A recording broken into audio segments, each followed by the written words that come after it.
Il-kumpanija Brażiljana Odebrecht kienet tħaddem f'pajjiżna 4 persuni, 2 minnhom mhux Maltin, illi issa wkoll spiċċaw bla xogħol.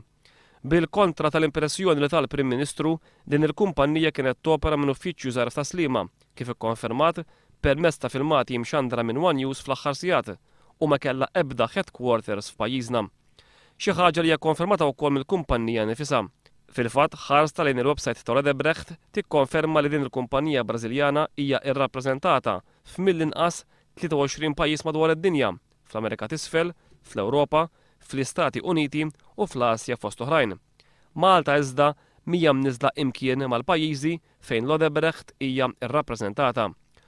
Fuq l-istess website hemm ukoll mappa tad-dinja fejn il-kumpanija Brażiljana wettqet il-proġetti tagħha. Malta mhux biss mhix ma' dawn il-pajjiżi, iżda saħansitra lanqas tidher fuq il-mappa tad-dinja illi tuża l-Odebrecht. Skont il-Gazzetta Malta Independent, il-kumpanija Brażiljana sabet problemi biex tikseb il-permessi neċessarji għall-impjegati tagħha f'Malta minkejja illi kienet imwiegħda l-kontra min-naħa tal-Gvern. Il-Prim Ministru Lorenz Gonzi semma dan l-investiment għall-ewwel darba f'nofs il-kampanja tal-elezzjonijiet tal-Kunsill Lokali fi frar li għadda, waqt li bħal ġimgħa fuq ix-xendir nazzjonali ftaħar illi suppost din il-kumpanija ilha sena topera minn Malta wara illi skontu ittrasferiet il-headquarters tagħha fostna. Sa dan it-tant fl-aħħar sigħat il-Partit Laburista ħareġ bil-bord ġdid illi fih jidher il-Prim Ministru b'gher tat-tim nazzjonali tal-futbol tal-Brażil bin-numru 0 fuqu.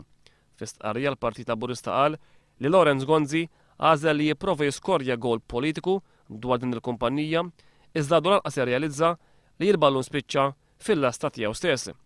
Il-kredibilità ta' Gonzi PN spiċċa 0, saħaq il-Partit Laburista.